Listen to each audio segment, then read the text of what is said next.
సూపర్గా పాడుతున్నారు నిజంగా. తెలుగు రాదు అని విన్నా. అసలు ముందుగా పాటకు అప్రిషియేషన్స్ ఇచ్చే ముందు తెలుగు రాకుండా మా అందరం తెలుగు వచ్చిన వాళ్ళం ఏదో ఒక పాట పాడాలి అంటేనే ఎంతో కష్టపడతాం. ఆ ఉన్న పదాన్ని కూని చేసేస్తాం. మీకు ఇబ్బంది అనిపించిందా? అనిపించలేదు. అనిపించలేదు. ఓకే, ఎందుకని అనిపించలేదు? అనిపించాలి కదా యాక్చువల్గా తెలుగు రానప్పుడు. मतलब तेलुगु अम्माई ने तो इतना नहीं लगा है ना. నాకు సంబంధం లేదని నిన్ను అయ్యో మీరు హెల్ప్ చేస్తారని చూస్తున్నారు సార్ పాపం. ఆల్రెడీ నేను హెల్ప్ చేసిన మంత్స్, ఓకే, కొన్ని నెలలు హెల్ప్ చేసిన. అది పాట విషయంగా కదా సార్. ఇప్పుడు మాట్లాడాలి. ట్రై చేస్తున్నా. Very good. ట్రై ఇంగ్లీష్ అయిపోయింది, చేస్తున్నా తెలుగు. ఓకే, ప్రయత్నిస్తున్నా. Okay, super. నిజంగా మీ పాట విని అందరికీ అమృతం పోసినట్టయితే ఎవరికుందో, మీరు ఇచ్చిన ఇంటర్వ్యూల్లో అంటే తనకి తెలుగు రాదు అనగానే మీ ముద్దు ముద్దు ఆ క్యూట్ క్యూట్ తెలుగు పదాలు వినటానికి వెయిట్ చేస్తున్నారు జనాలు.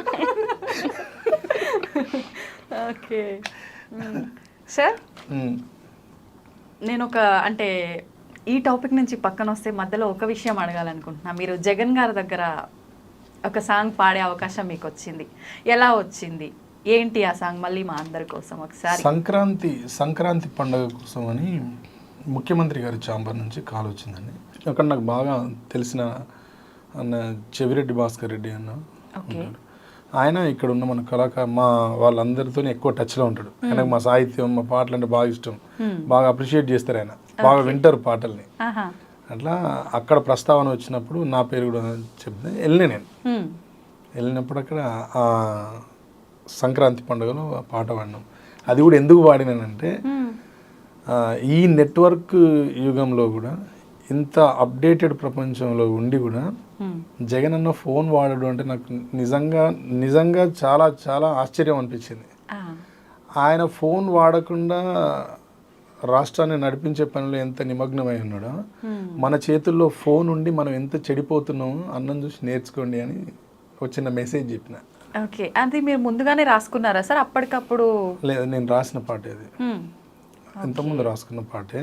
కాకపోతే అక్కడికి వెళ్ళిన తర్వాత నాకు అన్న ఫోన్ వాడడం అంటే అసలు ఎగ్జైట్మెంట్, విపరీతమైన ఎగ్జైట్మెంట్. ఈయన ఫోన్ వాడకుండా ఒక రాష్ట్రాన్ని నడుపుతానంటే ఎంత గ్రేట్ అనిపించింది. సహజంగా సెల్ ఫోన్ ఉండాలి. ఇక్కడ మా దగ్గర కేటీఆర్ అన్న ఫోన్ వాడతారు. ట్విట్టర్లో ఆయన ఒక రకమైన లీడర్. ఆయన సోషల్ మీడియాని బాగా దాని నుంచి బాగా యాక్టివ్గా ఉంటాడు. దాని నుంచి చాలా హెల్ప్ తీసుకుంటాడు. దాన్ని ఆయన అప్డేట్ చేస్తూ ఉంటాడు, అప్డేట్ అవుతూ ఉంటాడు. అతను ఒక రకమైన పొలిటీషియన్.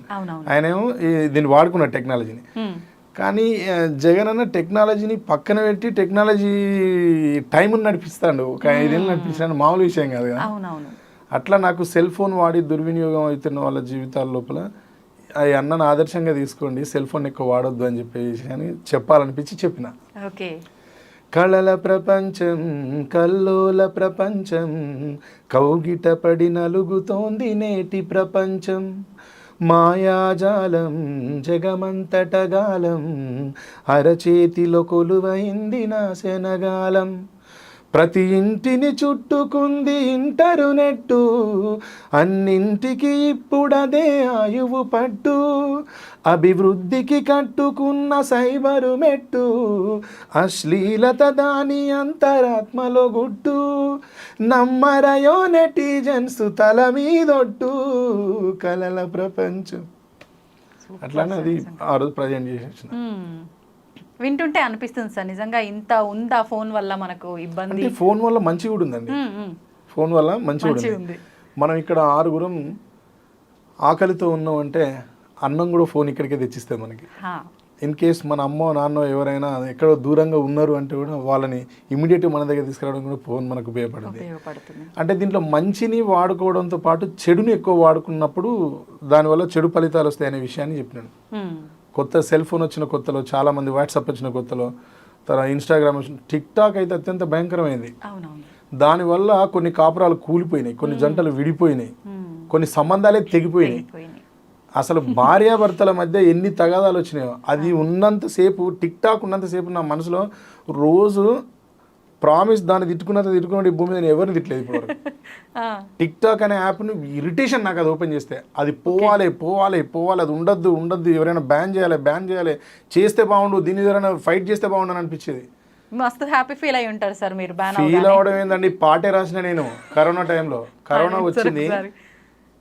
వచ్చింది కరోనాలో కూడా వీడియోలు చేస్తున్నారు టిక్ టాక్లో. కరోనాలో ఎంత కామెడీ చూడండి, బ్రతుకుందో బ్రతకదో ప్రపంచం గ్యారంటీ లేని ఫైనల్ జోన్లో ఉన్నాం మనం, డేంజర్ కాల్లో ఫైనల్ కాల్లో ఉన్నాం. అక్కడ కూడా కరోనా మీద కామెడీ చేస్తూ జోకులు చేస్తూ పెట్టినారు. ఇంకా చాలామంది చాలా రకాలుగా పెడుతుంటే చూసి నాకు ఇరిటేషన్ వచ్చి ఆ పాట కరోనా మీద రాయాలని వచ్చినప్పుడు టిక్ టాక్ కూడా రాసిన. అది ఎక్కడ పుట్టింది అని చెక్ చేసిన ఒకరోజు కూర్చొని గూగుల్లో. అది చైనాలో పుట్టింది. కరోనా ఎక్కడ పుట్టింది? చైనాలో పుట్టింది. ఓకే, ఆ రెండు విషయాలని, చైనా మీద కరోనా మీద ఉన్న కోపాన్ని, ఆ రెండింటితో పాటు నాకు ఎప్పటి నుంచో రగులుతున్న టిక్ టాక్ కోపాన్ని అక్కడ మంట పెట్టి వదిలిపెట్టినాయి. మొత్తం చూపించేశారు. కరోనా నుండి బయటపడితే బతికి బట్ట కడితే, ఈ కష్టకాలాన్ని ఎదుర్కొని మనం బతికి ఉంటే, నేను చెప్పింది చెయ్యాలే మన దేశము, లేదంటే తప్పదయ విధ్వంసము. ఇది పల్లవి. ఒక చరణంలో చెప్తా, లోకాన్ని చైనా లోబరుచుకుంటూ పుట్టినోడికి ఆట బొమ్మలిచ్చింది, ప్రతి ఒక్కరికి సెల్లు ఫోను ఇచ్చింది, ఉద్యోగికేమో కంప్యూటర్ ఇచ్చింది, ఇంతమందికి ఇన్నిచ్చి ఆడవారికి స్పెషల్ టిక్ టాకు ఇచ్చి లేపింది చైనా జగమంతా పిచ్చి, కరోనా నుండి బయటపడితే బతికి బట్ట గడితే అని చెప్పిన. ఆడ నాకు ఆ సందర్భం కుదిరింది, చెప్పాలనిపించి చెప్పిన. నరేంద్ర మోడీ గారు నేనేదో వెళ్ళి ఆయన దగ్గర ప్రాధేయపడి, సార్ దీన్ని బంద్ చేయండి సార్ అని నేను మొరపెడితే విని చేసినట్టుగా చైనా వస్తువుల్ని బ్యాన్ చేయడంతో పాటు ఆ యాప్ని ఫస్ట్ బ్యాన్ చేసిన నేను. ఆ రోజు ఫుల్ సెలబ్రేషన్ చేసిన. మ్యారేజ్ డేనో బర్త్డేనో చేసినట్టుగా టిక్ టాక్ బ్యాన్ రోజు అది బ్యాన్ చేయాలన్న రోజు అమ్మా మామూలుగా సంతోషపడలేదు నేను. దానివల్ల మర్యాద అనేది మొత్తమే పోయిందండి. భార్యాభర్తల మధ్య, తండ్రి కూతుళ్ళ మధ్య, అన్నదమ్ముల మధ్య, అక్కా చెల్లెల మధ్య శరీరాన్ని ఎటంటే అటు ప్రదర్శించే స్థాయికి వచ్చినారు కొందరు. అవును సార్, అది నన్ను బాగా ఆలోచింపజేసింది, బాగా బాధ పెట్టింది నన్ను. అది ఇండియన్ విమెన్ అట్లా ఊహించుకోలేం మేడం. అవునవును, అట్లా ఊహించుకోలేం. అది ఎందుకో నాకు అది బాగా నన్ను బాధించింది, కానీ దానికి ఫుల్ స్టాప్ వచ్చింది. అట్లా నాకు కొన్ని ఉన్నాయట్లో ఏదో అప్పుడు తోచినట్టు రాసి. నిజంగా సూపర్ సార్. ఆ టైంలో కూడా మీరు దానికి చెలించి అట్లా రాయటం అనేది నిజంగా గ్రేట్. దాంట్లో చాలా విషయాలు ప్రస్తావించిన పాటలో, వినాశనాలన్నీ మేడు ఇని చైనాకు రెండవ పేరే కరోనా, కరోనా నుండి బయటపడితే అని. ఈ అట్మాస్ఫియర్ మొత్తం రాసిన దాంట్లో. వేసేటి స్విచ్, వెలిగేటి లైటు, తిరిగేటి ఫ్యాను, ఒరిగేటి సోఫా, చూస్తున్న టీవీ, కూర్చున్న మంచం, తింటున్న కంచం, ఇల్లంతా వ్యాపించి ఉన్నది చైనా, సిగ్గుంటే కొనవద్దు ఇక మీదటైనా. వార్నింగ్ ఇచ్చిర్రు అందరికి ఒక రకంగా. వార్నింగ్ నేను కాదండి, కవి. కవికి ఒక్కొక్కసారి కవి లోపల ధిక్కార స్వరం అనేది ఉంటుంది. వాడిని సమాజం గౌరవిస్తుందండి, సురేందర్ని కాదు.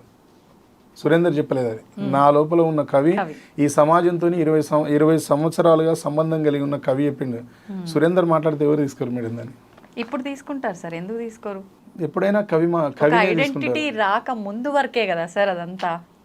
లేదండి, అట్లుండదు. నేను అన్పార్లమెంటరీ మాట్లాడితే ఇప్పుడు ఎవరు తట్టుకోరు, ఇమీడియట్గా స్టార్ట్ చేస్తారు. ఓకే, అట్లుంటుంది.